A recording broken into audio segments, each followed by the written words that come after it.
imam lupa di tengah jalan ayat yang sedang dia baca, apa yang dia lakukan? Ya. Kalau dia lupa Al-Fatihah, ya dia harus ulang baca Al-Fatihah. Tapi kalau yang dia lupa adalah surat setelah Al-Fatihah, maka dia jadi imam, dia lupa dan tidak ada yang tegur di belakang. Makanya kalau jadi imam itu, yang belakang imam harusnya orang-orang yang berilmu, yang juga punya hafalan. Kalau imamnya lupa, dia bisa apa? Tegur. Karena sebagian orang pede langsung di belakang imam. Padahal bahlul ya. Orang biar yang jadi di belakang ustadz kek siapa kek. Kalau ada apa-apa dengan imam, dia segera bisa ganti. Kalau imam lupa, dia bisa apa? Tegur. Ya. Maka hendaknya yang di belakang imam persis orang-orang yang mengerti tentang agama. Ya. Saya masih ingat dulu Syekh Abu Bakar Al-Jazairi, waktu beliau masih hidup, rahimahullah ta'ala, beliau ngisi pengajian di sayap kanan Masjid Nabawi. Tetapi kalau mau sholat, beliau selalu didorong menuju ke areal belakang imam sebagai bentuk pemuliaan terhadap apa? Beliau. Jadi tempat itu dikhususkan buat orang-orang yang memang orang-orang mulia, tidak mengapa ya.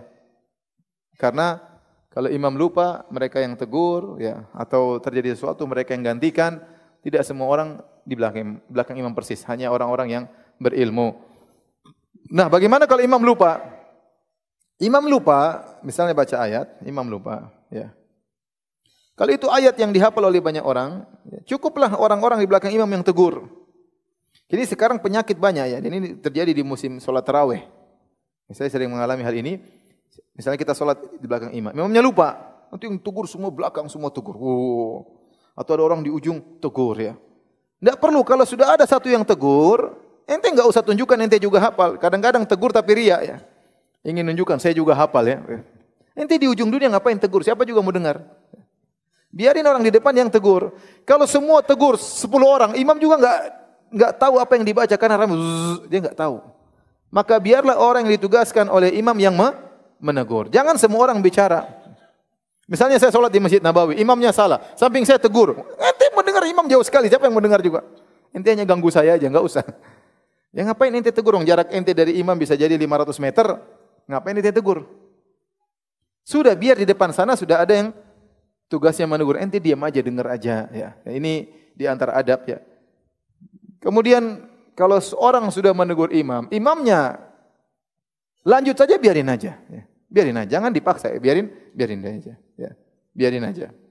Tetapi imam sendiri kalau dia tahu dia salah, hendaknya dia melakukan beberapa pilihan. Pilihan pertama, ternyata tidak ada yang bisa bantu dia untuk mengingatkan ayat tersebut, dia boleh langsung rukuk.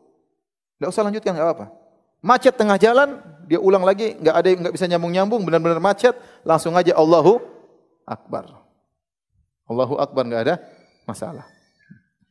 Atau kalau dia benar-benar lupa, maka silakan dia ganti dengan baca surat yang lain ya. Dia membaca surat yang lain, dia langsung baca Qul huwallahu ahad, Allahu samad, boleh. Dia baca surat lain baru kemudian dia ruku ya. Atau kalau enggak, dia baca satu ayat, 2 ayat, enggak ada masalah. Ayat dari surat manapun, dia baca 1 ayat, 2 ayat, kemudian ruku. Jadi saya ulangi, kalau imam lupa di tengah jalan, kalau dia tidak bisa ingat ayat tersebut, maka ada 3 hal yang bisa dilakukan. Pertama, dia langsung ruku, boleh. Tidak usah lanjut. Yang kedua, dia ganti dengan surat yang lain, yang ringan, yang dia hafal, benar-benar dia hafal, boleh. Atau dia baca 1, 2 ayat, selesai, dia ruku, enggak ada masalah. Ini kondisi imam kalau lupa.